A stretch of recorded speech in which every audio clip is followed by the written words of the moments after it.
Okay. All right. Make sure this is updated. This one might have been my fault. I got a new phone, and I went through, and I had to do my restream permissions. And I'm wondering while I was doing that if I copy and pasted something into my profile, but I should be up and running. Let me know if you can hear me. And sorry about the late start. Again, that might be my fault. Alrighty, so I'll make sure I'm up and running here. Hey, you guys hear me okay? Testing, testing. Yeah, looks like my mic's up. Okay. Cool. All right, well, again, sorry about the late start. Let's get started. And, oop, hold on.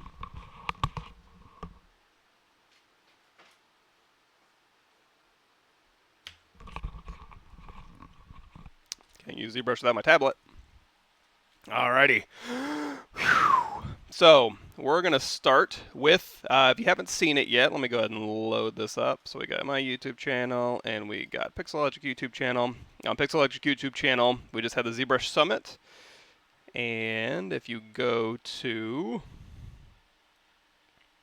where are we at? Pixelogic ZBrush. So here's Pixelogic's YouTube channel, which people on YouTube are already there. And they have the live streams all up and running. Specifically, the one we're going to be going over today is using ZBrush to facilitate smarter production with certain affinity. That is my live stream. I'll go ahead and link it to you just in case you want to watch it. Let's see, share. Yep, copy, and paste. Awesome. Hey everybody, thanks for showing up. As far as questions go, I'm going to have a window open that I can, let me go ahead and close that one, that I can take notes here. I'm going to hit all of my demo material that I have in my presentation here, and then, if you have questions, just let me know. If you want me to go deeper into something, or if you want to see maybe a different method, I can certainly do that. So let me say streaming topics, got a little Google Doc, and that'll be up and running, ready to go. Hey everybody, thanks for showing up. Sorry about starting late. You know how it goes. I didn't stream it all last month, so, a little rusty. So, using ZBrush to facilitate sort of production, let's go through here, blee blah blue, and this type of stuff at the sketch refine. In fact, speaking of this, if you want to see me kind of go through this process on my YouTube channel, if you go to playlists here, you can go down here to where it says load more. And then way down here, the ZBrush mech helmet concept, I have a playlist for this stuff, and the concept sketching down here. This stuff is pretty old, but it's still pretty relevant. It's a lot of clay brush and just kind of getting in there. In fact, we can just like demo this stuff. So for example, if we just get Control N and we go into hide, and okay, my wacom set up good. For example, if we go into load tool here, and we say, go to my streaming. So I've been streaming on my channel, PavMike on Twitch, and then Pixelogic's channel, ZBrushLive.com, for a while. And way back in the day, we started on that channel, the ZBrush Female here. So we'll go to high res. We'll go all the way down here to ZBrush Female 001. So this is when we were doing, just kind of blocking out. We were kind of doing some anatomy sculpts here. So just taking a skeleton and kind of blocking in our muscles here. And then eventually, we got to the point where we started the tech suit. So we had her base body kind of dialed in. So if I alt tap her here, here's the base body that we're working with. And then on top of here, we just start concepting in a sculpt here. So you can see here where I'm just going through and sculpting. So, we'll go ahead and do this. Let's go ahead and delete this. So we have a base body. And like I said before, if you have one thing selected, and actually if I turn all this stuff on, you can see, we put on, we'll be covering this stuff too, like how to do shirts and pants and things like that. But you can select one object here, and you can go to your subtool menu, and you can do delete other, and that'll just go ahead and delete everything out of your scene except for what you're working on. So if you just want a concept sculpt, sometimes what I'll do is I'll duplicate this off, and then I'll go down here to our deformation menu, and we're going to go to inflate. It'll say -1, and that'll just deflate it. So if I go into solo mode here, your solo button may be way down here. If you want more information on how to set up your custom interface and do hotkeys and stuff, which I use all the time, I'll link you to that real quick. We'll go to our playlists, and then maybe not way down. Well, maybe it is way down. Intro to ZBrush Part 2. The first couple videos in here, hotkeys and interface and custom menu, all of that'll walk you through kind of getting that set up. So my rule of thumb is if you're going to use something all the time, like brush strokes. So for example, I got my standard brush stroke here, so we can use a standard brush. If I want to go to clay brush, I can hit Alt-C for my clay brush. I can go to clay buildup, or clay tubes. I can go to trim dynamic, and I can go to H polish. I can go to inflate. I can go to my Z modeler brush. I can go to my custom menu. You can assign a custom menu to a hotkey. So now you just got like a floating little marking menu like you would have in Maya. So very, very quick access to things you use all the time. Let's go ahead and undo all that. Speaking of that, and hotkeys and then clay buildup here. Trying to think. There was something else I wanted to say about that, and it just left my mind. I apologize again. It's one of those days. Make sure I'm catching up here. What's the easiest way to make a hole? I would use Dynamesh or live booleans, which we'll get to that in a bit. But let me jot that down here. So we got our object here. We want a concept, and we can just start concepting. Now the reason why I deflate her a little bit, and I'm going to go in here. So see this align cursor to surface as you're sculpting. It's okay if you don't mind that little flip-flop that this cursor is doing. You can leave that on. I prefer to go to Preferences, Edit, turn off Align Cursor to Surface. It doesn't affect the abilities of the brush or anything. It's just a visual thing. While I'm sculpting, I don't need to see it. I don't need to see the plane changes of my object. But if you like that, just feel free to leave it on.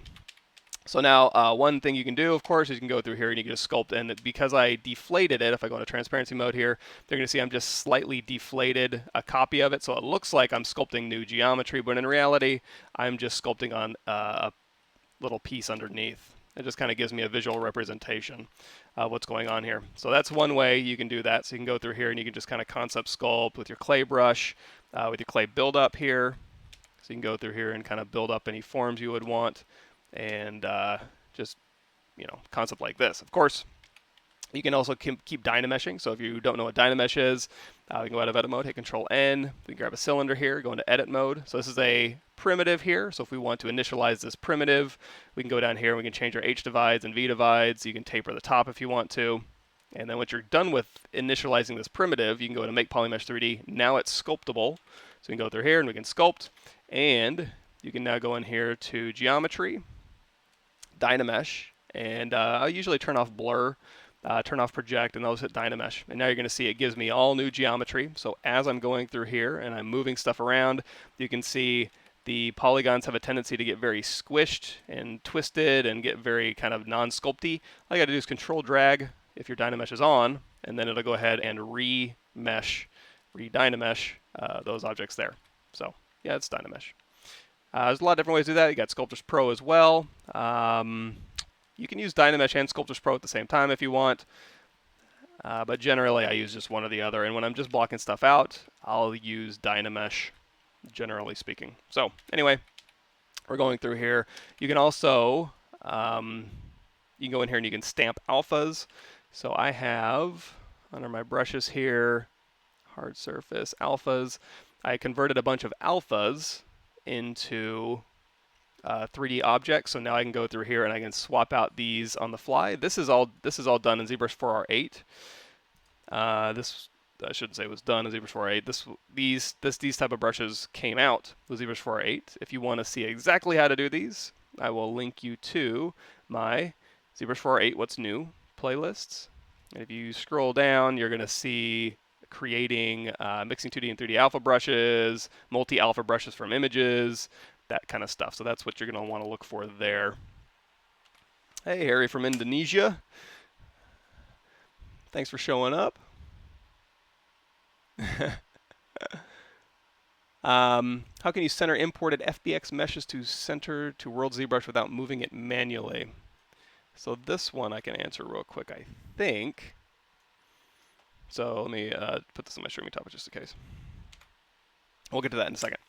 So yeah, you got these alphas here. You can go through and drag these out. Of course, you can drop the Z intensity down. And if the surface is too rough, and again, this is just concepting. So I'm just going through here and trying to get my ideas out. I'm not trying to do refined work right now.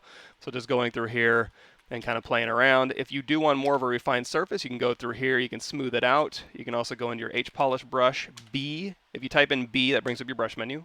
H narrows it down to the H brushes. And you see these little orange things up here, that's P, so HSP in this case, and usually it's just BH as the H polish brush because you don't normally have other brushes in here with H, but since I loaded up a new one that did have H, that one got selected. So you can go through here and you can use H polish here. If you hold down Alt with H polish, you can actually polish out to a surface. If you let go of Alt, it'll polish down. So I usually hold down Alt and then let go of Alt intermittently to kind of get these type of shapes here. And H polish, of course, is going to respect your edges. If you want to see more on that, you can go in here to samples and you can see preserve edge is set. If I go in here to, like, say, trim dynamic, you're going to see preserve edge gets set to 1. And my H polish brush is set to 30. So always go in and look at your brush settings. Samples is a good place to do that, as well as modifiers, just to kind of see what kind of, and also stroke settings for your brushes under modifiers here. There's a lot of interesting things that ZBrushes can do. You can make your own. You can download your own. If you do download your own, you can throw them in here in your brush folders. So for example, this location, and you can find this just by double clicking on any of these. You can just click a file, it'll show you where it is. So for example, if I go to C, Program Files, Pixelogic, ZBrush 2018, this is on a PC, I'm not sure about where it is on a Mac. You can go in here to ZBrushes, and anything you put in this folder will end up in your lightbox.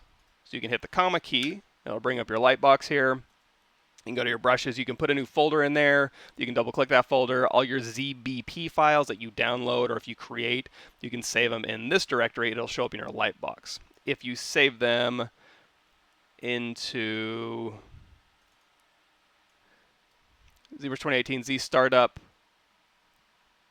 brush presets, like in here we have Smooth Stronger and Insert Multi-Mesh Base Primitives. That, when you restart ZBrush and you hit the B key, those will be added to your default brushes, so you can assign hotkeys to them. So if you use them all the time, put them in that folder. If you just use them every once in a while, just throw them into your lightbox and then come grab them whenever you need them.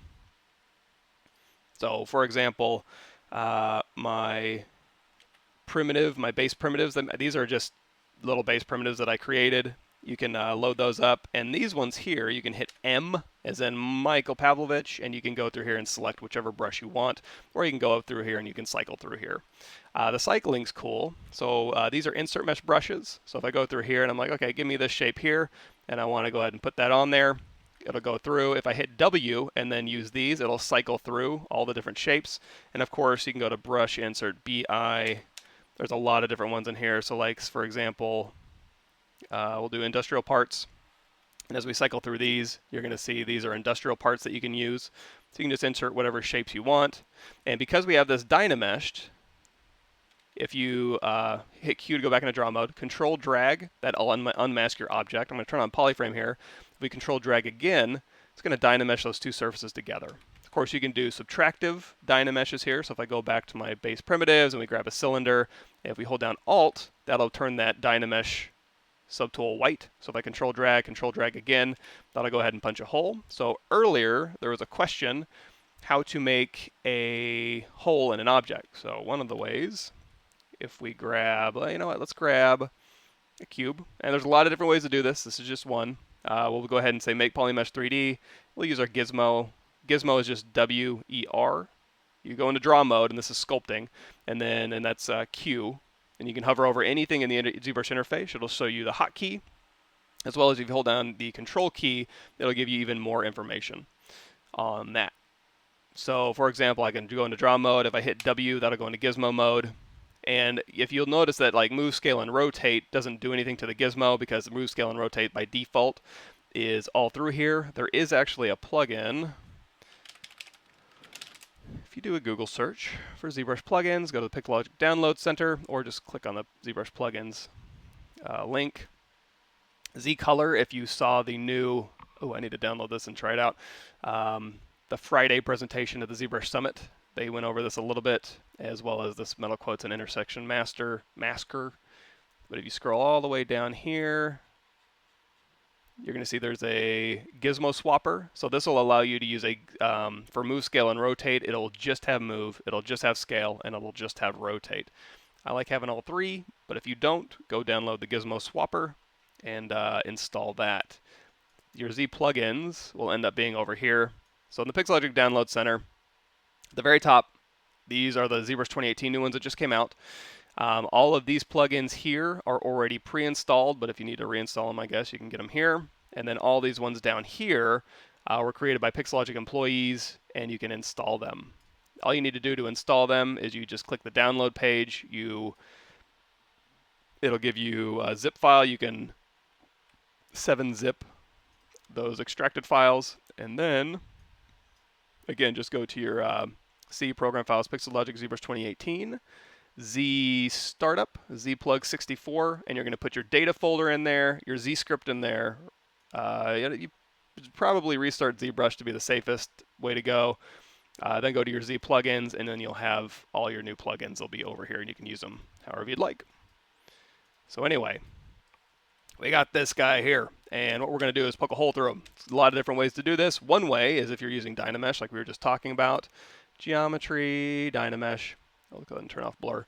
So now we have this thing Dynameshed. If we go to BI brush insert primitives, you can go through here and you can select one. You can also hit the M key, and we'll say insert cylinder.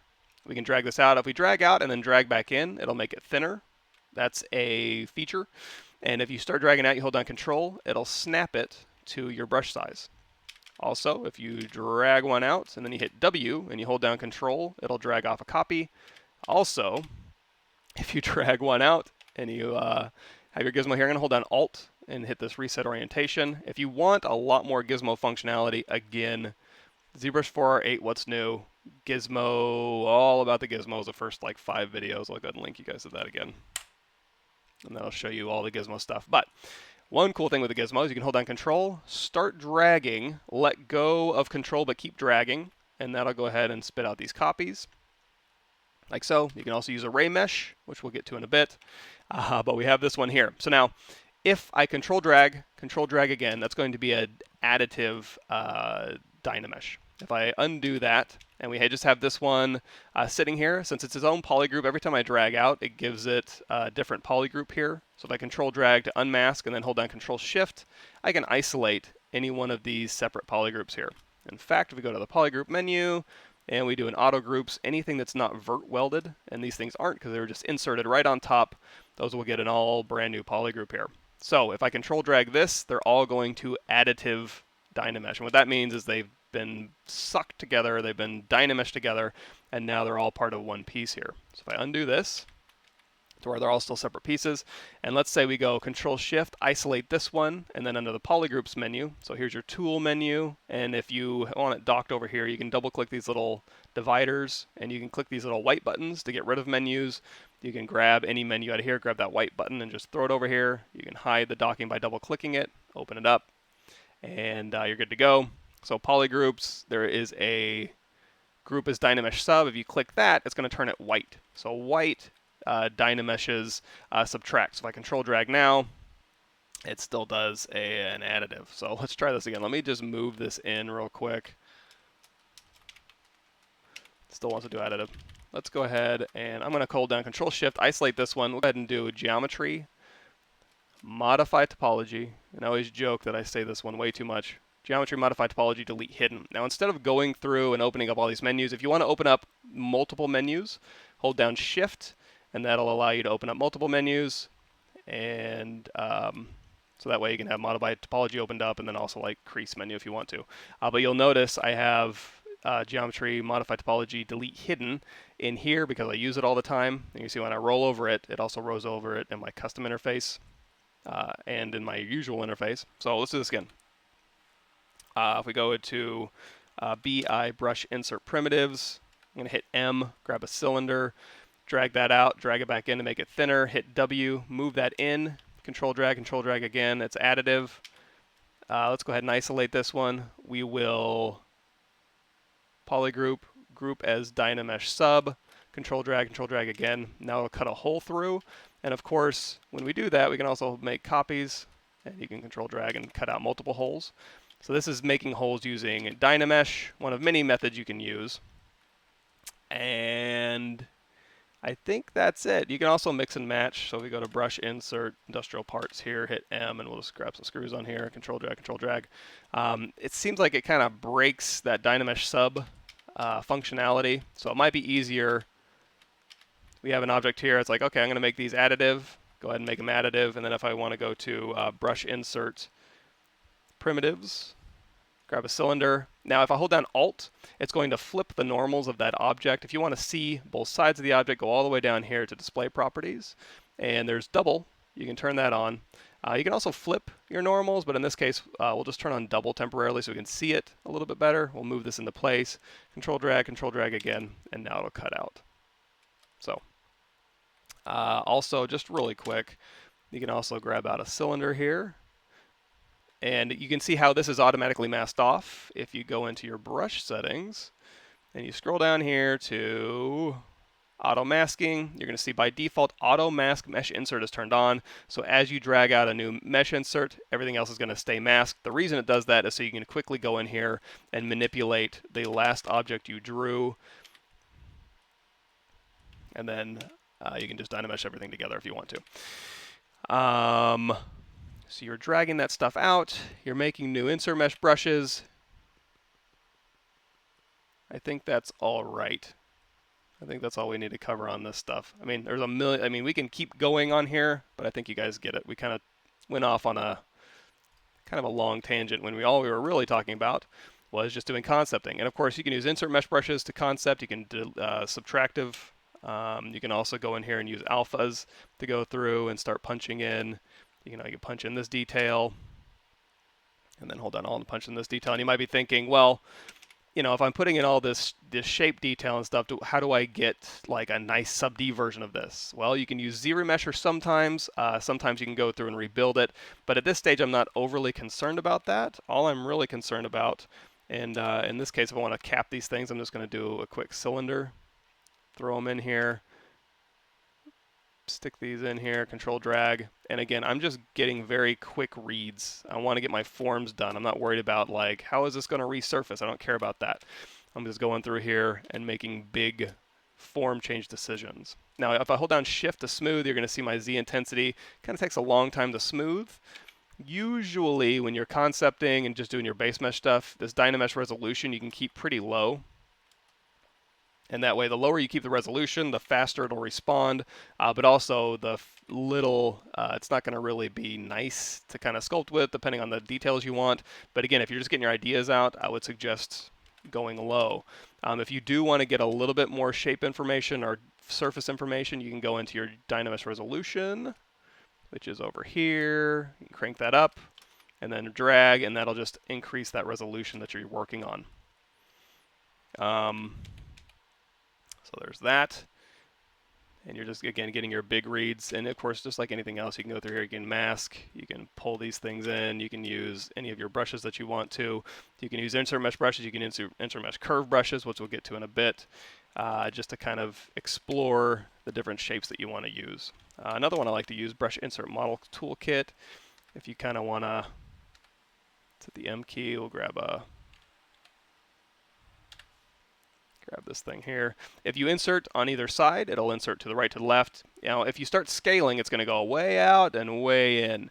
If you don't want that, you want to scale on a local axis, hit this L.Sym. That's your local symmetry, so now it'll scale along your local axis here.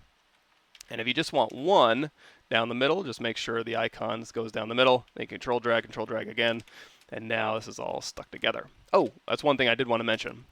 We stuck this one together because we want it to be all one continuous object. However, if you want to ever go in here and say we want separate handles for this over here, we can pop in some handles here and see how it's masked.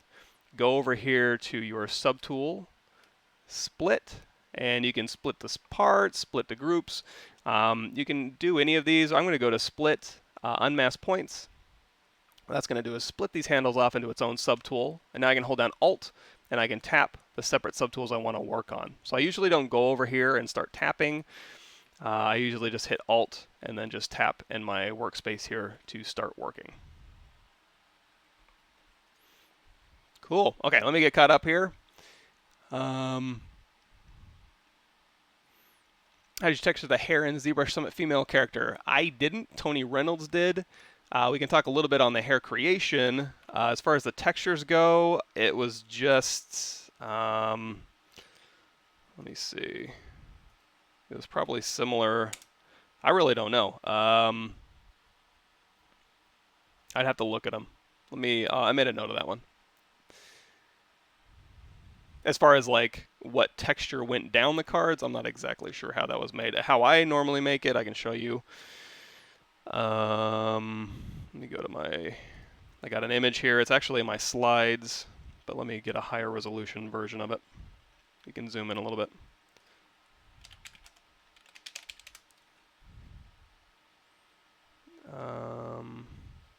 Drafts. Wrapex. Really? Come on.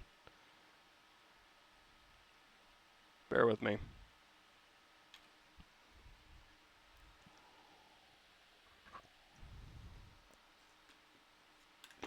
Let me chew this hair. Wow, did I totally get rid of it? Hold on. You know what? It might be my other account. Come on.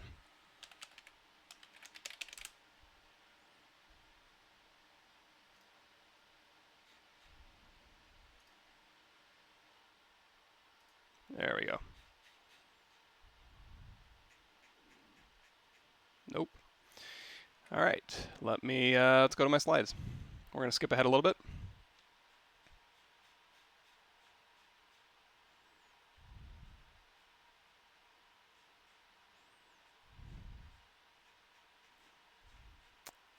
Controlling curve, we're going to skip a lot.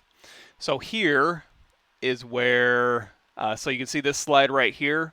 Essentially what I do, and this is using Geoda hair. We can also use ZBrush for this type of thing too. You have a plane here, and you just toss these curves down here. You can also use fiber mesh for this. You can bake out your fiber mesh to a plane, and you can have them wrap around each other, and you can just capture that as both a height, an alpha, Z depth, and then also a texture. So you can go through here and you can paint root to tip if you'd like. Like if you want darker roots and lighter tips, you can go in through there and paint that, capture that, and apply that as your texture. We will go through this quite a bit later. Oh, speaking of, so, oh, thanks for the kind words, King's Letter. Awesome. Glad the videos are working out. I'm hoping to have some more video content coming out soon. We got about 45 minutes left today. So Snarl says, decimated something relatively thin. The decimation made the faces intersect each other. So, actually, that's a good point. Let me make, oh yeah, you always usually try to have double off. We'll get into this later when we start retopologizing with Z-spheres and stuff. It can sometimes throw you for a loop. But you can see here, see how we're getting very, very thin faces here. We Dynamesh this, and sometimes, like if I Dynamesh this now, you're going to see it puts a hole there. If you want, you can go through here and you can do an inflate, and it'll inflate that hole together. You can also go and hit through here and use something I call like spackle. So you can go through here and just grab a base primitive, hit W. Oh, that's another thing too. If, for whatever reason, if you want my custom interface, let's do this. And we'll do, sorry, I usually have these links ready to go. Here and here. So if you go to either my Gumroad page, and I'm not trying to sell you on anything, this is all free stuff I'm talking about, or my ZBrush page, and you scroll down all the way to the Intro to ZBrush files, in here is if you want my hotkeys, they're in there if you want, and you can just read the text file of the hotkeys and see what I use if that's interesting to you, and you can make your own. And my custom interface is on there as well. There's instructions on how to install that. I don't know, it's up to you. But anyway, what you can do is you can throw in, what we're basically doing is we're putting a little sphere, and I'm using this sphere like a little glob of clay just to kind of fill in this bad area here. Control drag again, and now that's kind of worked out. You can go in here with your H-polish brush, and you can kind of make these surfaces a little bit nicer. Now, the reason that happens sometimes is like Snarl was saying, if you go through here and you have a thin object, so we'll grab a cube, make polymesh 3D, we'll go ahead and thin this out. We'll go ahead and Dynamesh this. So we've got our Dynamesh object here. We're ready to start sculpting on it. So let's say, okay, I'm going to grab my clay brush and I'll make it really big, and I'm going to go through here and I'm going to start making like some sort of button. And hold down Alt and push this in, and then now we've got this kind of shape, and I control drag, and it's like, oh, what happened? Everything's splitting apart, and now it's like, oh, I don't want to have to spackle that. That's kind of a pain in the butt because I'd have to go in here and grab like a cylinder and try and fit it into here. And actually, if I was making that shape, I probably would use ZModeler, but now you've got to kind of go through here and do something like this. And we'll get to how to get rid of that faceting in just a second. But in order to avoid this, we go back to our plane here, and we're using our clay brush. And as you start sculpting with your clay brush, it's going to be pulling in through the other side. That's what's making that happen. So for all these brushes over here, turn on backface masking. And now when you're sculpting here, it's going to leave the back faces alone. It automatically masks anything that's away from the camera, like so. If you have that off, it's going to suck through, and then you're going to get that. So that's one way to avoid that. I suppose another way to avoid that, if you don't have backface masking on, is you can hold down Control-Shift, hold down Alt, and that'll hide those back faces, so you can manually go through and you can hide those back faces, and then hold down Control-Shift and tap to bring everything else back. And now when you Control drag to Dynamesh, it'll update. That's another way to do it. And of course, manually, you can mask. You can hold down Control and mask the back. Oops. Hold down Control, mask the back, Control tap to invert that mask if you want to. All of this is in your masking menu, and all of these things, it's like, I want to mask, I want to Control tap to invert that mask.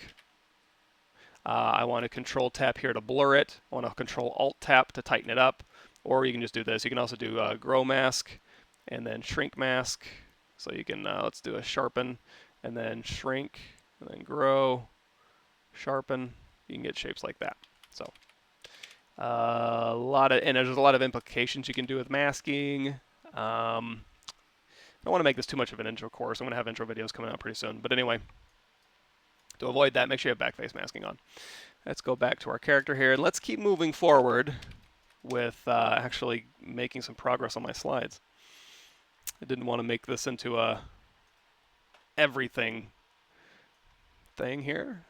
So anyway, we're concepting here. We've got our concept sketch, and at all of these points, we're hitting our one-button solution, insert affinity, and throwing these into engine, and copying weights and throwing it into game, so that we're running around and play testing all of these stages here. A couple of different examples of just really quick ways. So let's create this-ish. So, and again, we're just keeping it simple. We're not doing anything too super fancy. So I'm going to go back into ZBrush here, and let's say we want to do a pair of pants. So we've got our subtool here. I'm going to go ahead and say this is our armor. This is all fine. So I'm going to go ahead and I'm going to tap. So while you have something selected, if you turn off the eyeball, it's going to turn off the eyeball. Or if you hold down Shift and turn off the eyeball, it'll turn off the eyeball for everybody. If you hold down Shift and turn it back on, all the eyeballs pop on. If you just want to turn the eyeball off for this one, you can just tap it. Or you can tap the nameplate. You can also just turn these eyeballs off. So now this one has the eyeball off, but you can still see it because it's selected. If you don't have it selected, now it disappears. So we got our base body again. So for example, like we were doing in our slides, let's talk about how to demo this pair of pants, and we'll also do the shirt as well. It's pretty easy. So I want to make a pair of pants, so I'm going to hold down Control. We're going to go to Mask Lasso, and we're just going to drag right across here, and that's where the pants are going to go. I'm going to hold down Control and then Mask Pin. And if you want to, kind of fine-tune where this is going to go, you can also use Mask Curve, which we'll talk about in a bit. But there's where I want our pants to go. So now ZBrush is going to help us out with this. A lot of different ways to make a polygroup out of here. You can hit Control W, and that'll make a polygroup. Let's make that more obvious. So there's a polygroup here. If you want it to slice through here, and sometimes that's useful, you can go down here to Geometry, Edge Loop, and you can do Edge Loop Mask Border, and that puts like a cleaner line through your mask here. So I'm going to actually do that. But one thing I'm going to do, I'm going to duplicate this off first, because I always like to be able to go back to my base mesh here. And then now I have this duplicate with just her pants. I'm going to go into solo mode, so I'm just looking at her, or you can just turn off the eyeball for her original base pants. So with that masked, again, go down here to Geometry, Edge Loop Mask Border, and now we have where pants are going to go. So Control-Shift-Tap that polygroup here, and if you don't like seeing these lines, but you like seeing your polygroups, just turn off this little line button right there, and now you can just see that, or alternatively, you can turn off Fill, and then that gets rid of the colors. So we'll keep Fill on, turn Line off, hold down Control-Shift, again, Geometry, Modify, Topology, Delete Hidden, and now we've got our pants. Now you can go through here, you can just Control-Drag, that'll re-Dynamesh, the Dynamesh is still activated, so that'll go ahead and cap her off for you. By default, Dynamesh runs a Geometry Modify Topology Close Holes operation first. If you want to do that manually, you can just go here, hit Close Holes, and then Dynamesh, it'll do the exact same thing. You can still isolate these faces. And if we turn her base body back on, you can go through here and just start concepting out her pants. However, when I'm doing cloth sculpting, what I like, let's undo back to where we just had our regular geometry here. What I like to do is have subdivision history, even for just a sketch, even if it's just a garbage throwaway sculpt. It's simple enough just to go through here, go to Geometry, go down here to ZRemesher, and I have X symmetry turned on. That's important. I'm going to say target polygon count of 5 is fine. We're at 156,000 now. You can also say half if you want to. The adaptive size I'm going to crank down to 0. The lower this is, the more even your quads are going to be. The higher it is, the more it looks at your edge flow and tries to build in extra edges. So for faces and stuff, I'd probably keep this up a little bit. For just what I'm doing here, I'm just going to drop that down to 0, and we'll hit ZRemesh. Now again, we have X symmetry turned on, so it's going to be symmetrical across the x-axis. And when this is done, you're going to see I get new geometry. And if you ever want to, you can also hold down Alt, and you can just ZRemesh from this point as well. So we can just hit ZRemesh again. It'll give me a new topology, and it goes a little bit faster because it's only evaluating these fewer polygons. If you hold down Alt and hit ZRemesher, that'll give you a new midline algorithm. So you can see I get a little bit of a different result there. And I can also now at this point go to half and hit ZRemesher. You can hold down Alt if you want a different algorithm. And just keep hitting that, and it's going to keep going further and further and further lower res. So here's my game res. It's not really a game res. You can use it as a game res, but I'm just going to use it as kind of a base. So at this point, I can go to BZM. That's my Z modeler brush. You can hover over a face, hit the space bar. We can Q-mesh, or we can extrude polygroup all, or all polygons in this case, and we can just extrude thickness out of here, or you can extrude thickness in. However, you're going to see when we extrude it in, everything looks fine, but let's say we go down here to deformation, and we want to inflate these pants a bit. And if I go in here and do a positive inflate, you're going to see it shrinks, and if I do a negative inflate, it grows. That means if we go down here to display properties, we have double turned on. Turn double off, and you hit flip. You can see, with double turned off, you can see my vertex normals, my normals are flipped. So we can flip those back, and now inflate and deflate will behave as you would expect. The reason that happened, we go back to our original base mesh here, we had double turned on for her under display properties. So try and keep that turned off. It'll save you some headaches down the road. But anyway, we got a pair of pants on her. And again, with my Z modeler brush, if I go through here and I do an extrude or a Q mesh with, say, polygroup all, now it's just going to extrude those individual polygroups here. I can also do a single poly, for example, and just pull one out. However, if you do a Q mesh or extrude polygroup all and you start extruding, you see how it adds an extra edge loop. If you don't want to do that, you just want to pull along the surface normals, just hold down Shift, and that'll kind of inflate along the surface normal. So now we can go through here and we can just kind of inflate this out.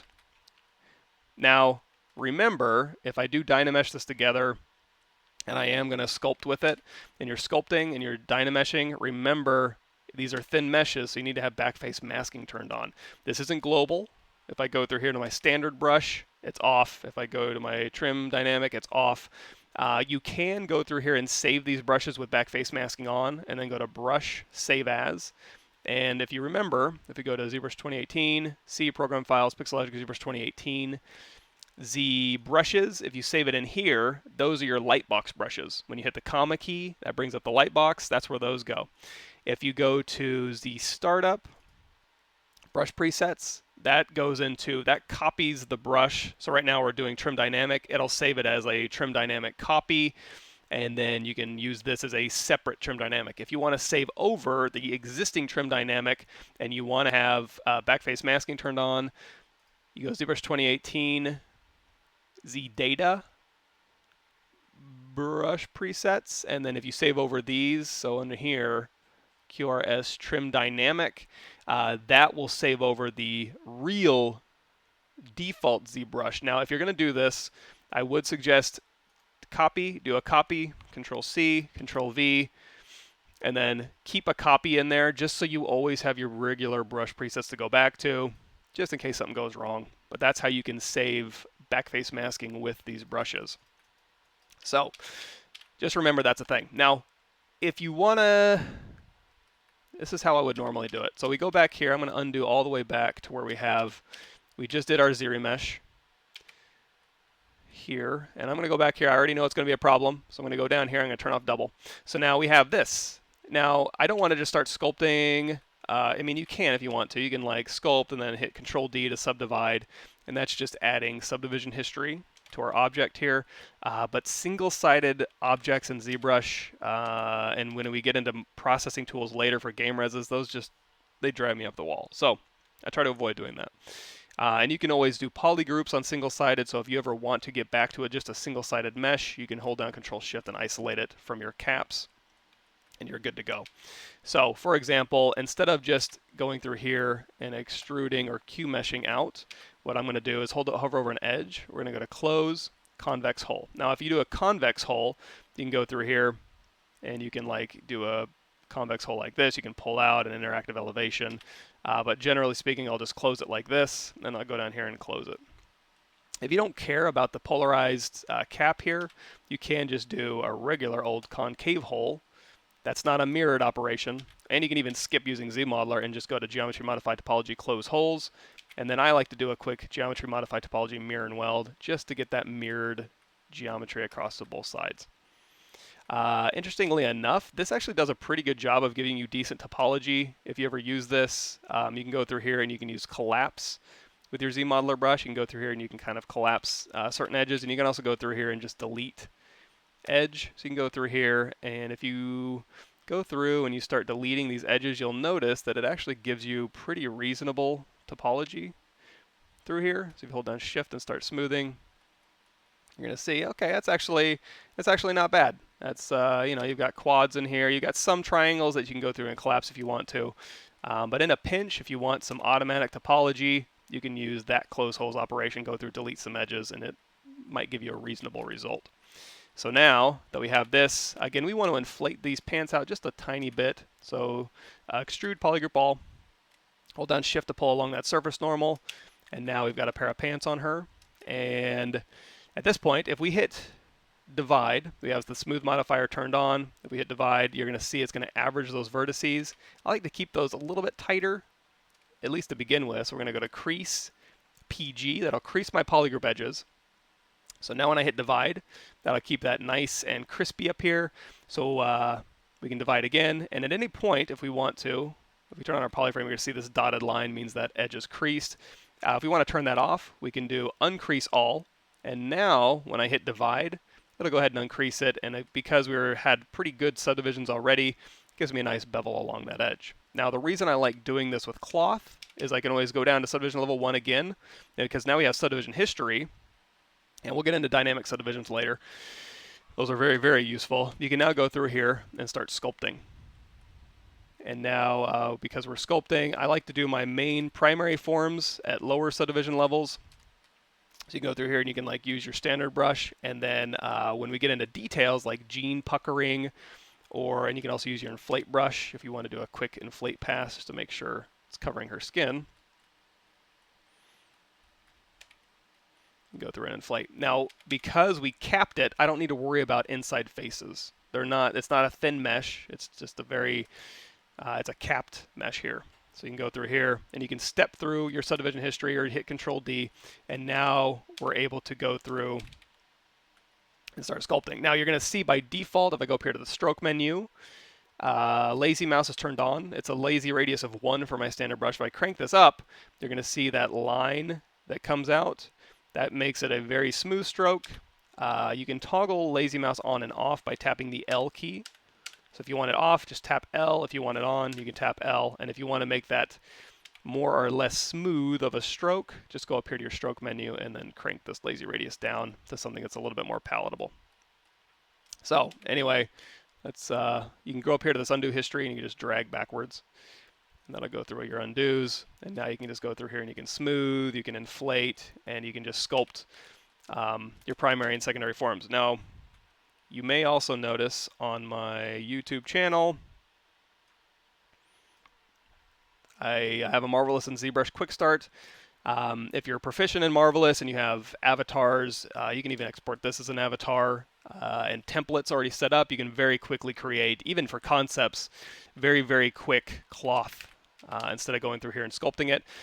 But because we're on Pixelogic's channel, I'm not going to go into that just yet, but it's fairly simple, and you can go to my YouTube channel if you want to see more on that. And but again, because we're just concepting here, and I did control drag and I did Dynamesh, so you're going to have to be careful. If you don't want to Dynamesh anymore, I mean, you can if you want to, but in this case, what I'm going to do is I'm going to go to Geometry, Dynamesh, turn that off, and now I don't have to worry about control dragging and accidentally Dynameshing. So we can go through here, and again, details and stuff like this I'm not going to do just yet.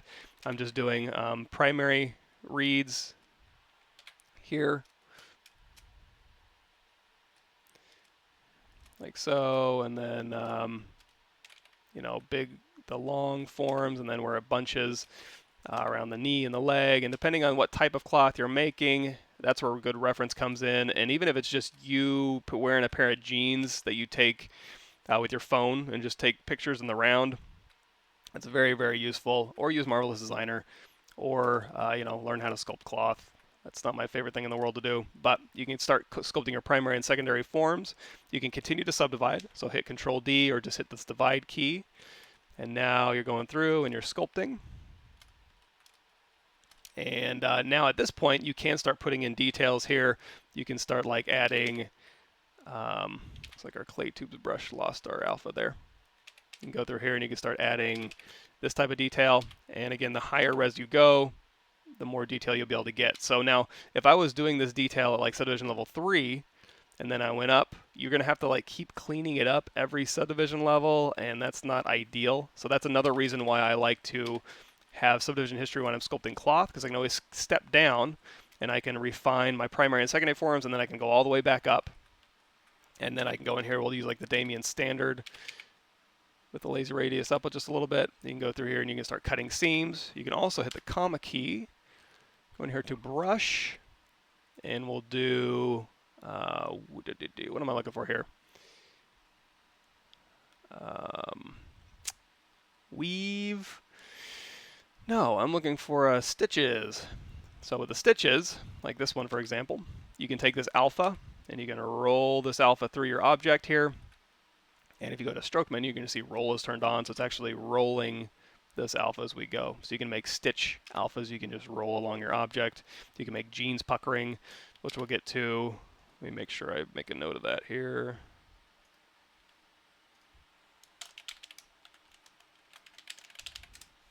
So all that good stuff. So again, this is just quick concept-y stuff. So if I go back here, you're going to see this pair of pants is exactly how I made that, just really quickly.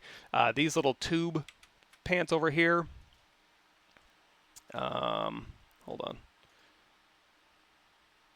Let me kill that. I can go through here, and just like I was doing before, I can duplicate this off.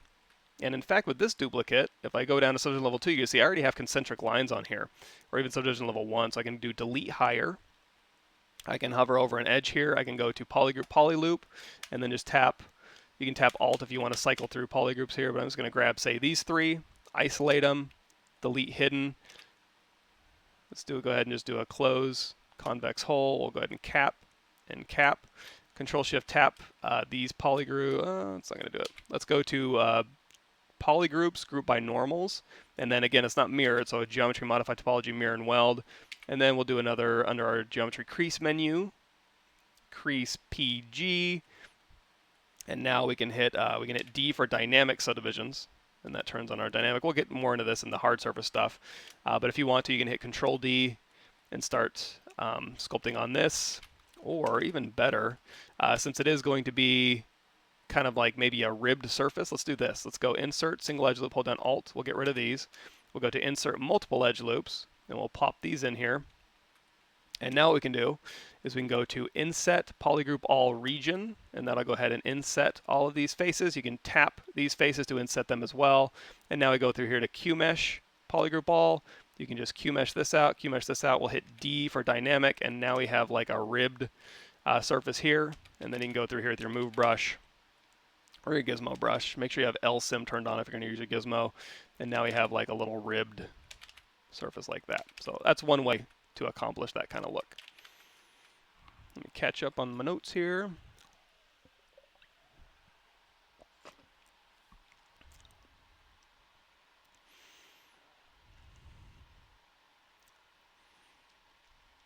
Which pen tablet is best? All I've ever used for tablets is my Wacom Intuos Pro Medium. So that's all I can suggest. I have used Cintiqs in the past. When I worked at Sony, I used the Cintiq. I prefer my tablet just because I'm faster and I don't get arm fatigue or leaning over fatigue that I get on the Cintiq. So, yeah, you can ask me a question about UV. Sorry about that, Imperial. When are the new changes for ZBrush going to come out? That's a good question. If you want to know more about that, or at least what they are, let me link you to that real quick. So YouTube, go to Google the Pixelogic YouTube channel. And in here, also in here, if you scroll down, ZBrush past live broadcast, here's my using ZBrush to facilitate smart production. If you want to watch that, you can watch that. Also, there should be exclusive first look into ZBrush development with Pixelogic. If you click on this one, Joseph Drust and Paul Gavery go over for an hour all the new stuff. There's going to be folders. You guys excited about folders? New UV stuff. So I'm going to link you guys to this video, and you can check out all the new stuff. I don't know when it's going to come out. Haven't gotten to play with it, but cool stuff.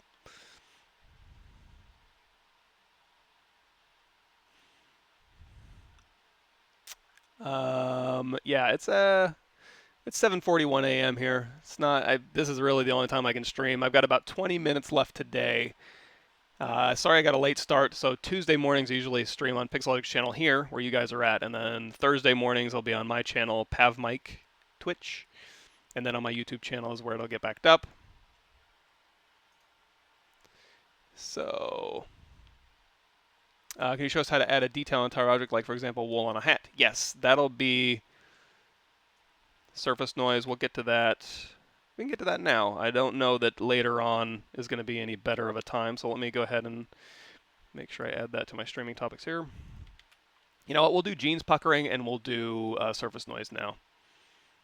And it does work without UVs, but I wouldn't suggest it. I am going to stream again this Thursday. Question, hey Mike, since your Gumroad tutorials and have your workflows for polishing hard surface changed? We'll go over that a little bit in this live stream and this series, but not really. I think I use a lot more box modeling, which when we get to the mech, we'll talk a lot about that. Do game res pants have interiors? Not usually, unless you're going to see them. Usually you just cap them, and then when you're waiting, it gets weird. You can have occlusion texture, so you can like occlude out the base body, or you can have a deleted version of the base body so it doesn't interact with the pants. It gets into very production-y stuff, which isn't ZBrush oriented necessarily. Also try lazy mouse morph target, chisel brush, get really clean line work without overlapping the corners. Yeah, if you want, I'm not going to get into that just now, but if, again, on the ZBrush 408, what's new, if you go down here to the chisel brush, I talk all about the brush settings in order to make the chisel brush, chisel continuous stroke down here, number 21. Check that out. And that'll get you set up there. Is it possible to keep the size of the stitch with a bigger step size? Yeah, I think so. Let's give that a shot. So stitch here, and then oops, we're rolling this out, and they're kind of rolling out at that distance. So go in here to stroke, and there's a roll distance. If you crank that down to 0.5, they'll stitch together closer together. Oh, I'm having trouble with English this morning. And then if you roll this out, that's like say 2.8, they'll be farther apart. Now it is dragging the alpha. So your roll distance is what's doing that. If you turn off roll, that'll just drag these alphas out. You can go through here with it. In this case, if your roll is turned off, your lazy step is what's controlling this. So we turn this lazy step to 1. We're not rolling through anymore, but we are just kind of stepping through. So in this case, you can use this alpha. It's not getting quite as nice a result as the roll, but you can go through here with your lazy step, and you can make them lazy step closer together or lazy step further apart. And that way it doesn't like distort your alpha as you're rolling. But yeah, you're also not getting quite as nice as a result, but you can play with those settings. But I would suggest keeping your roll on and this lazy step down, and that'll give you. Now you're going to see I can go to small to big to small. If you don't want that, because I'm using a tablet, if you don't want that, you can use your mouse, I think, and that'll keep it all consistent.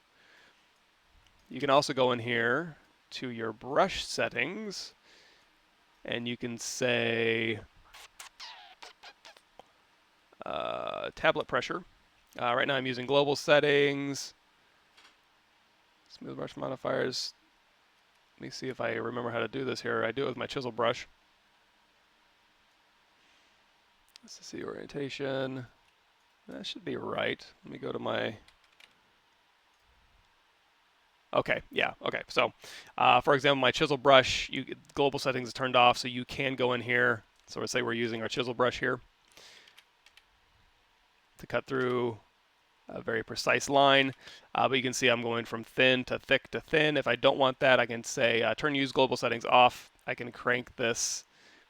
If I open up this size, you can just tap on it, then that'll bring out this graph. You can make it all squared off. So you can just go through here.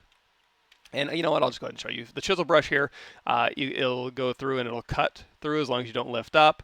However, if you do lift up and you cut across, it's going to do that. So what you want to do is go down here to your morph targets, store morph target. You can drag this out, and then as you drag over, it'll cut across no problem. Another cool thing is if you go to your stroke menu, and you're going to see a lazy snap. Let's turn our lazy radius down. That'll just give us a little bit less of a little red line behind it. And then if we turn lazy snap up, you're going to see we can drag this out. And then with lazy snap on, you don't even have to go to the end. You can kind of go out here, and it'll snap back to where you last had your stroke. So it'll automatically start where you left off. So you can get very, very hard surface results. As well as if you hold down shift as you start going through here, you can actually snap it to a distance. Now you're going to see it kind of stops a little bit before it gets to the end of my stroke there. So if you go to stroke, change your lazy radius down to a smaller number, and then as you use that, it'll go ahead and snap all the way to your cursor. And then you can use snap and lazy snap. This one's a little bit tougher to go ahead, and you can hold down shift. If you don't like holding down shift and getting this line, you can tap L. That'll turn lazy mouse off, and now you can just hold down shift, and that'll just snap it to, hold down shift and go straight up and down. I like to use this one, so let's go out of edit mode. Let's go ahead and grab our trusty cube, make polymesh 3D, hit W, and we'll go ahead and Dynamesh this. So we're going through here, and we're chiseling. Actually, let's just use the standard brush here. So we're going through here, and we're sculpting. If we have lazy mouse turned off, by tapping L, You can just turn that off. You can just hold down Shift and it'll snap it to a 45-degree angle, or up and down, or left and right. If you have lazy mouse turned on and you hold down Shift, it'll snap it using these lines. So whichever one you like to use. If you do like using the one without, you can hold down Alt and you can hold down Shift. If you like using the one without lazy mouse, what you can do is you can hit W, hit Y to go out of gizmo mode, and now you have your transpose line. This is old school ZBrush, but if you want to match an exact line, you can drag a line out. And let's say I want to make a line exactly this way. You can hold down Control, tap this little white end there. It'll move your camera, so you can hit Q, and then hold down Shift, and then you can just move a line right across where that transpose line was. So that's a little trick.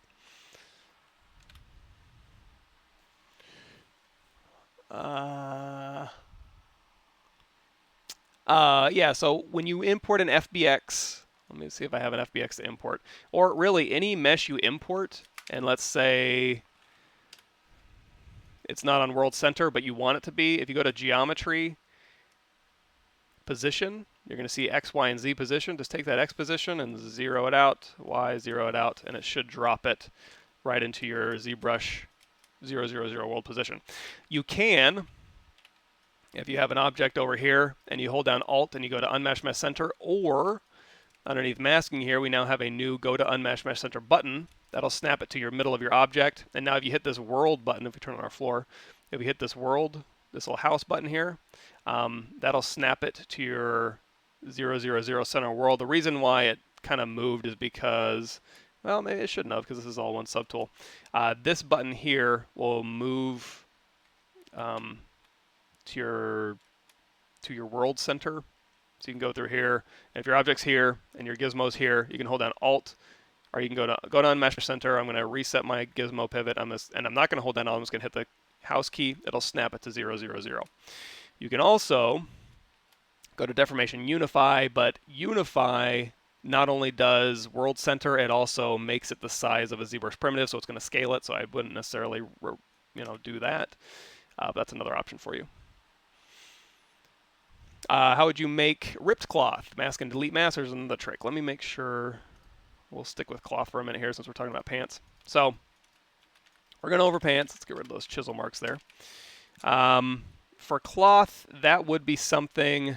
I can make holes in this if I want to. You can freeze subdivision levels and get rid of geometry. So if I want to make holes in this, you can do like we talked about earlier about making holes with ZBrush live booleans. Did we talk about that? You can use live booleans. We'll get that later. You can use Dynamesh to make holes. You can also, if you're just going to bake it out and there's a base body underneath there, you can simply just go through here and you can just be like, here's holes in her pants.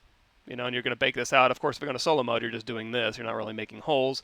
But this is also a good way to make holes. And also, if you take this base body here and we duplicate this off and we do our inflate -1 trick, you can also go through here and you can use this as a way, you just crank the intensity up, to do strings. Let's go ahead and add, tap L, lazy radius. So you can go through here and you can use this to add those maybe strings that kind of cut across here. And again, it's not great. It's just a concepty way to kind of do this. If you want to do it for real, you can use insert curve brushes to make real strings that kind of are separate, and you can go in here and you can make this a lot better, or pilled up, or however you want to make this cloth here. Now, if you want to do it for real, actually have holes in your jeans, in this particular instance, let's go ahead and delete this one here.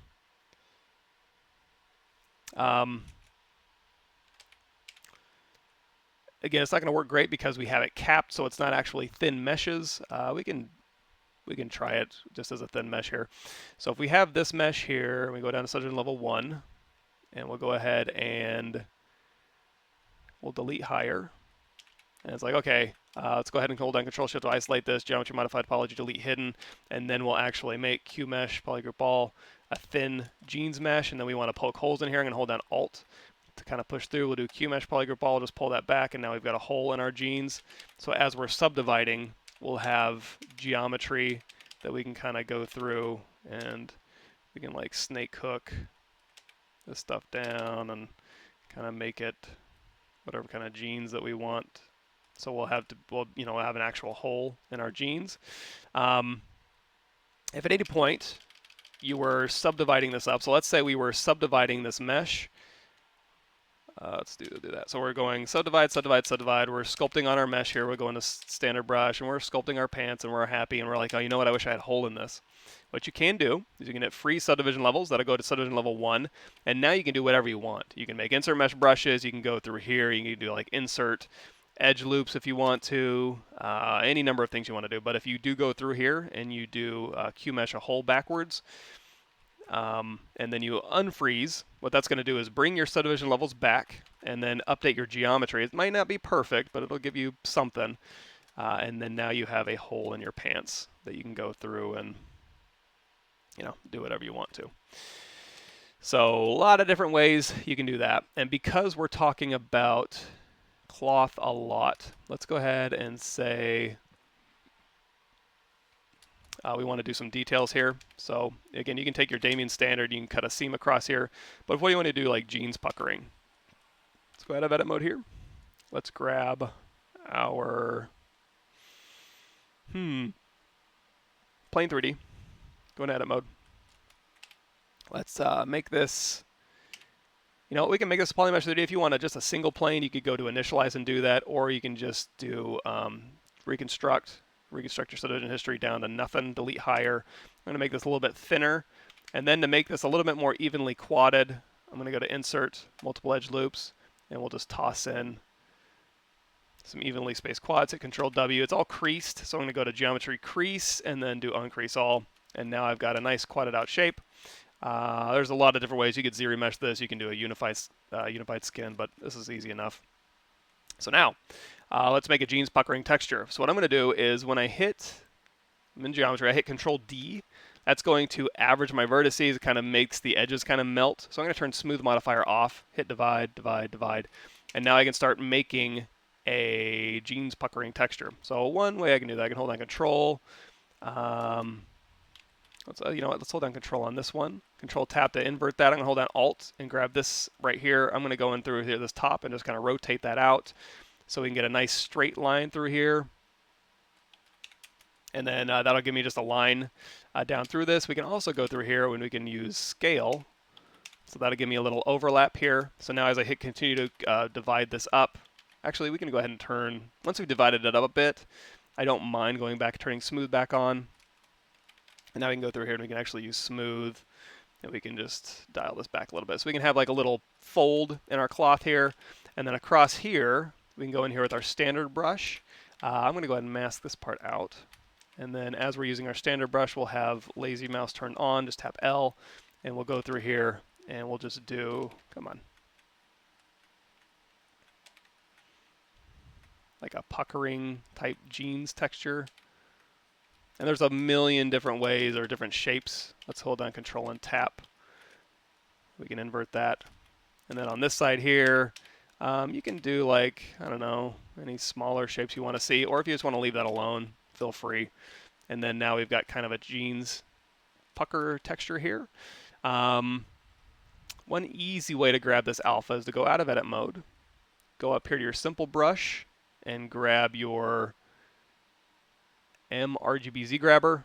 I'm going to grab this out. I'm going to use a space bar, and I'm just going to grab the relevant pixel information here. We're basically grabbing our height information here. There's a couple different ways to do that. You can use a document grab, but I'm just going to grab this alpha depth, this texture. We can go ahead and turn that off. So now, if we hit Control N to clear our canvas, and we go back to our pants, and we'll go ahead and take our standard brush here. We'll go ahead and clone it off. So down here at the bottom, we have now standard 1. Dot stroke is fine. The brush alpha will grab our depth grab we did. If you use drag rect for your stroke, oh, you know what? It's going to do something weird. So if we do drag rect, that's going to drag out our stroke here. Let's do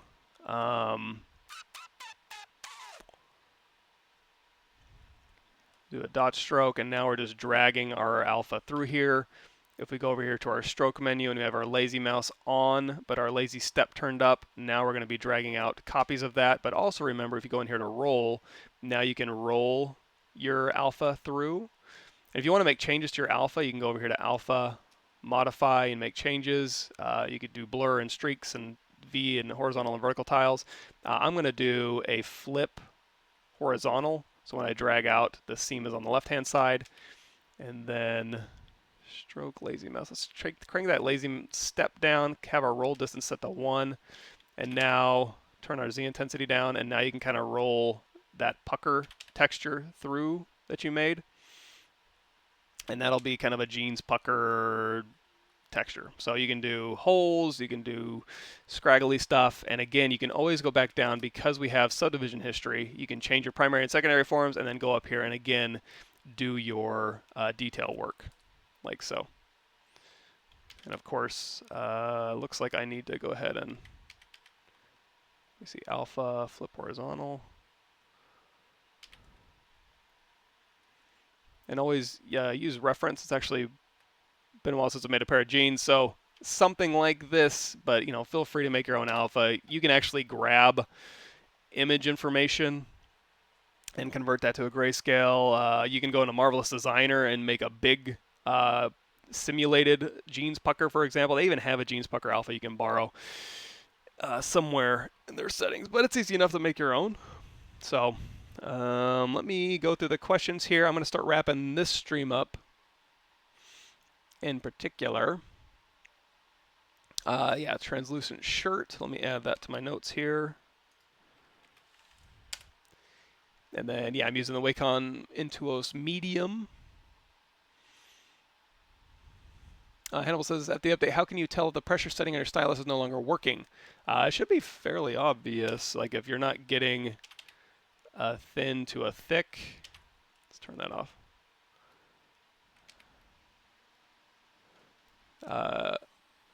Yeah, or like Video Nomad says, preferences tablet, use tablet to disable pressure sensitivity as well. So preferences, tablet, turn off use tablet, and then it'll behave more like a mouse. That might be a little bit cleaner. Thank you, Video Nomad, for that. Cool. And if I miss any of these, I apologize. I'm kind of going fast through these.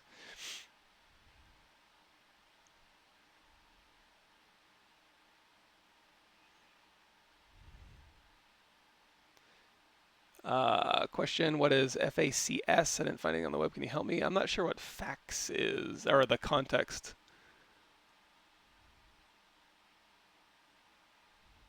I can look it up real quick.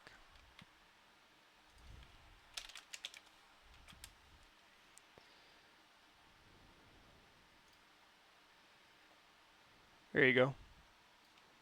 Department of Family and Community Services in Australia. I'm not sure what fax is.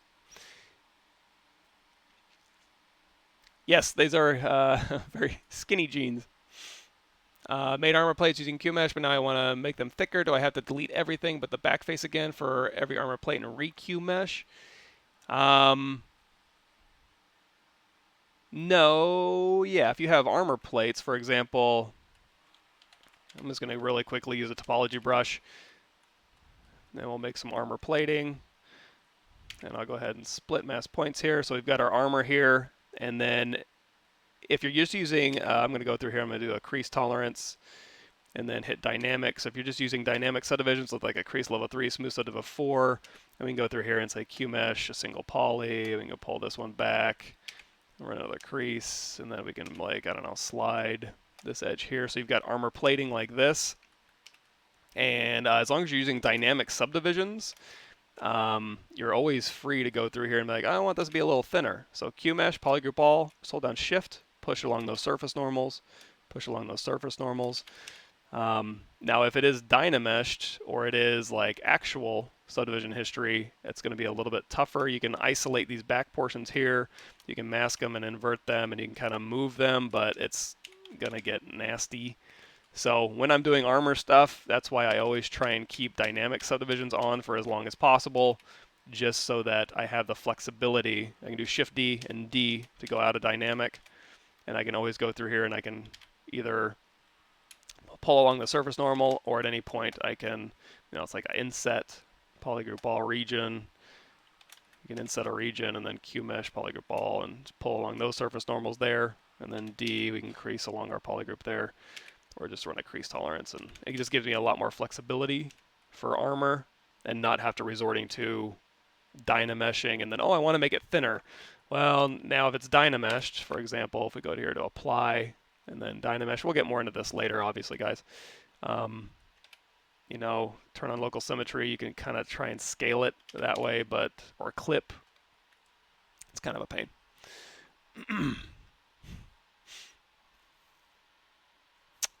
Brush settings, how to keep the brush size from changing size when zooming in and out and moving around. So that should be a dynamic thing. That should be on by default.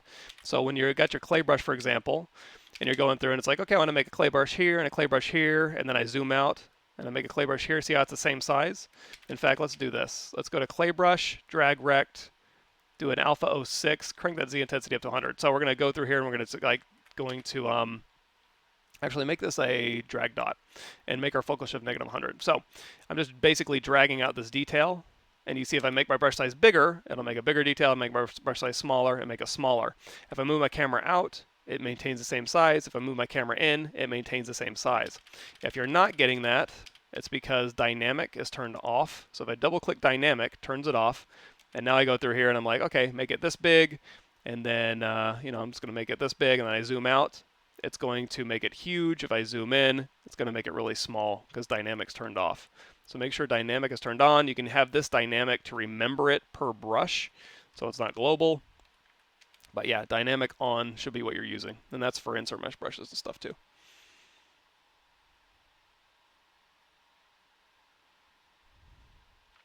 For Spectre, I'm a hobbyist, but I've been using Maya for the last 20 years. I'm no formal art training. I bought ZBrush 4 months ago. Any suggestions on a career path?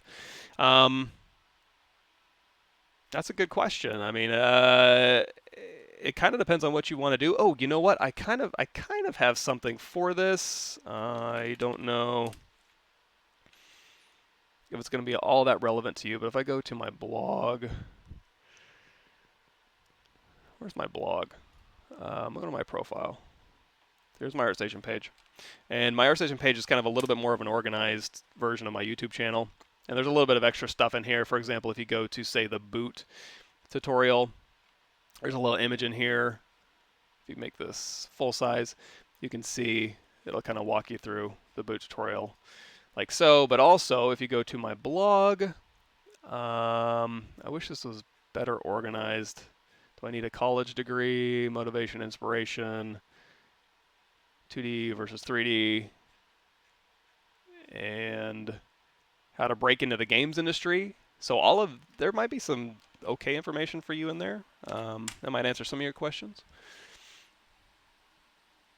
With the jeans trim details, it's better to have it as a separate IMM. If you can make a good IMM brush, absolutely. Anytime you can have it separate, it's less destructive. So good point. I would definitely do that if you can. Where's the custom UI located Gumroad page? That's going to be the my Gumroad page and my QBrush page. It's under the intro to ZBrush files. Facial coding system. Facial action coding system. Are you sure it's not First Assembly Christian School?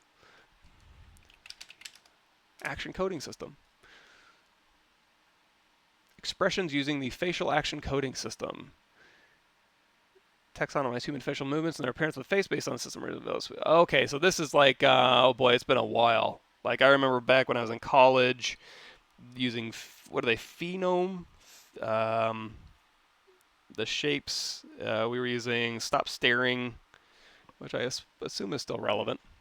It's been a long time since I've done facial stuff. Show how you did that translucent shirt. Yeah, I don't think I'm going to have enough time today. I've got to head out. But low poly, no subs, no dynamic, so proceed with dynamic subs. Yeah, definitely use dynamic subdivisions. If you never touched ZBrush and are over 30, you think it would be possible to transition from a job you don't enjoy into the games industry. For where the bodies are, you will need So what I do on my streams is like concepty and loose. You're going to need a lot more production.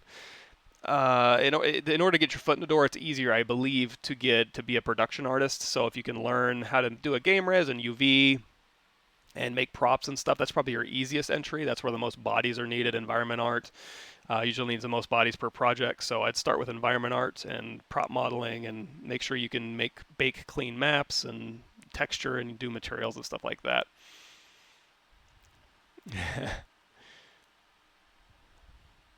Cool.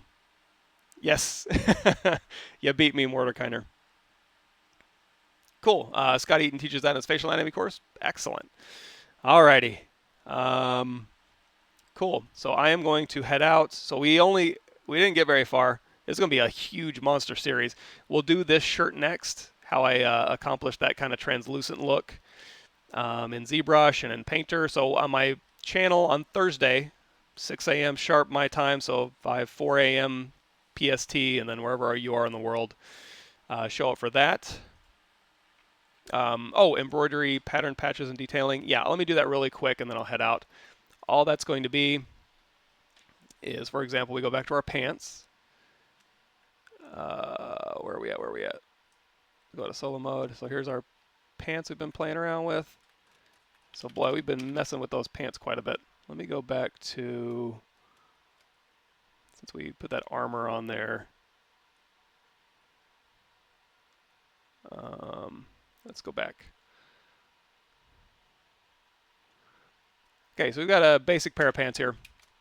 And let's say we want to put stitches on here. Normally what I would do, I don't like doing high frequency detail in ZBrush because it's destructive as far as like through the pipeline. So if I have high frequency detail in ZBrush, I have to bake that high frequency detail out, hope that it shows up my bake max okay. I can't adjust the height at that point. I can't adjust the tiling at that point. So I do it in the texture, just less destructive. But if you do want to do it in ZBrush even for previs purposes, what you can do is you can go down here to surface, noise, and we don't have UVs, so we can't touch you see UVs is grayed out, and that's going to be a problem, but I'll show you how to fix that. If we go in here to the noise plug, for example, we can do, let's do a weave pattern, hit OK, and then in here, if we do our strength, and we do our plugin scale, you can see we can kind of start adding a weave pattern. However, it is joined with this kind of bumpy detail. This is our noise. You could say mix basic noise down to 0.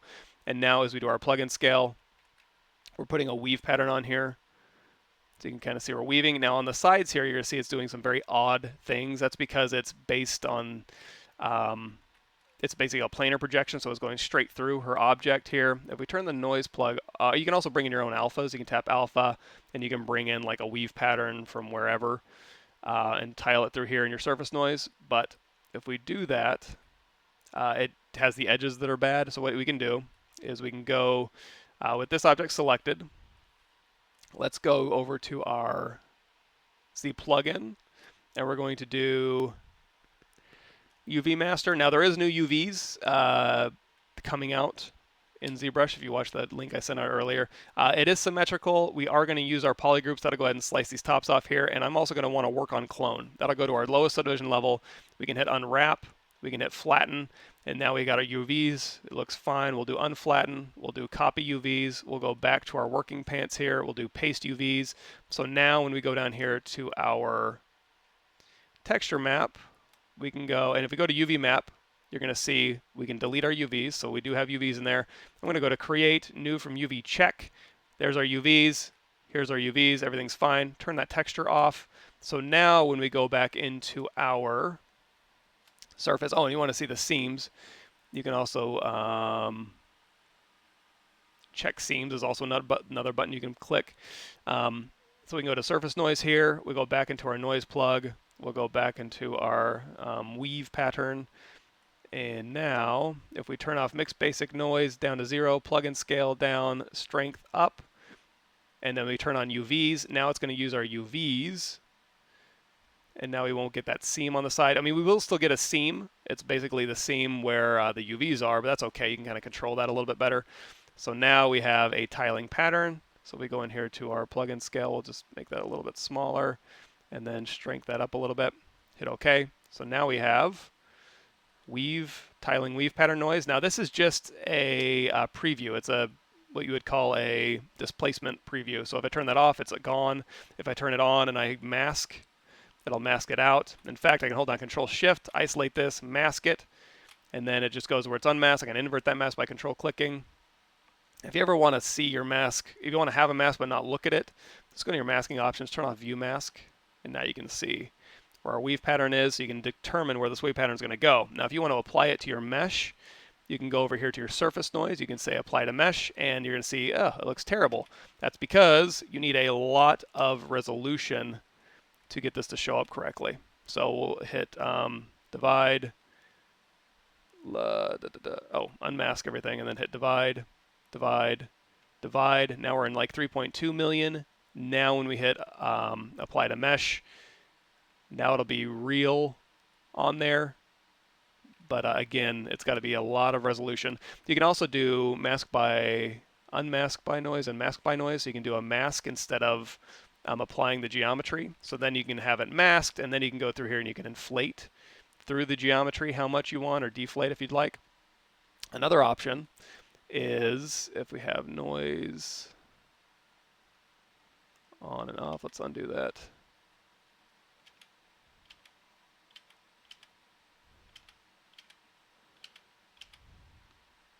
So another thing you can do is you can go, oops.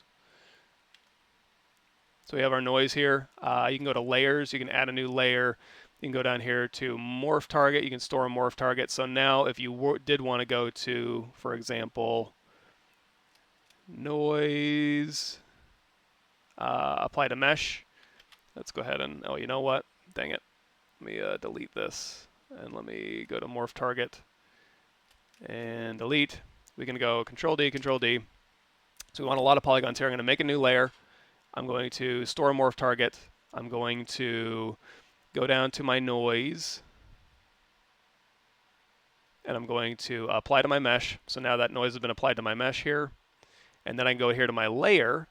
I can tap off, so now it's not recording anymore. So I can dial in exactly how much noise I want, or if I want to invert that noise, or if I want to overcrank that noise, I can. When I'm happy with this, I can say bake all, and I can also go down here, because I've stored a morph target, I can go to BMO to my morph brush, and I can morph out what I don't want. Let's go ahead and crank that intensity up to 100. Or I can hit the switch button, and I can morph in exactly where I want that noise to go. So anyway, that's surface noise. Thanks for showing up, everybody, but I'm about to head out. Vincent says, hello, Mike, I know you have a Threadripper. Would you recommend it over Intel's better single-core performance? Depends on the programs you're using. Some programs scale very well with multi-core. Some programs don't. I use a lot of cores when I do rendering, and a lot of other programs that can, like photogrammetry, that can utilize a lot of cores. So I do use those cores. If you don't, then yeah, don't get it. Like Video Nomad says, 2950X is probably your sweet spot. The 2990WX is what I have, but it's a lot of cores, but not as high a clock speed. So the 2950X is fewer cores, but higher clock speed. So that might be your happy medium if you want to go the Threadripper route. So thanks, everybody. I'm going to have more streams coming out. So Thursday, we're going to continue this exploration through my ZBrush Summit. And then I'll make a whole playlist for you guys, throw it on my YouTube channel. So Tuesdays, I'll be on Pixelogic's channel. Thursdays on mine, ZBrushLive.com for Pixelogic, and then Pav Mike at Twitch for mine. See y'all later, and we'll pick up where we left off.